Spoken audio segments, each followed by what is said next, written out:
You know, those were the good days. Those were the good days. Because everybody always says those are the good days. But I don't ever hear anybody say now, these are the days. And let me tell you something, these are the days. Right now, but I don't hear anyone saying that. No one says, oh, these are the days.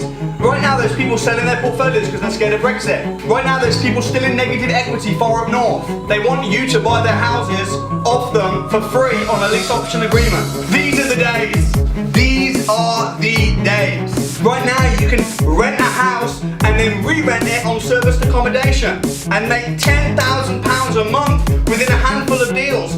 These are the days. Please don't be one of these people that say those were the days. If a 3-hour car journey will stop you getting equipped to become financially free, then you are so stoppable.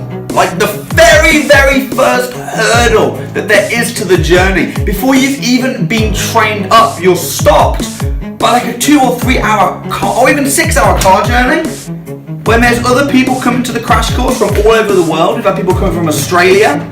Like, I don't know if I even want people like that at the crash course. Focus on making money. Focus on the money-making activities. Do not spend 6 months and £6,000 becoming compliant and then spending another £3,000 to a compliant mentor to teach you how to do it. Come on, get real. I'm so freaking mad about this. Alright, it's a Wednesday. I got 2 more days of work and then finally it's going to be the weekend. Listen, if you want to be financially free, you just got to get used to working.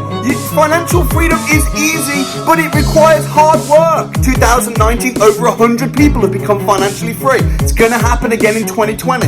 Don't try and figure out the XYZ, just walk the ABC. The answer is always on the other side of the hill. You're either going to be the person who thinks about it and sees everybody else doing it, or you're going to be the person that actually does it.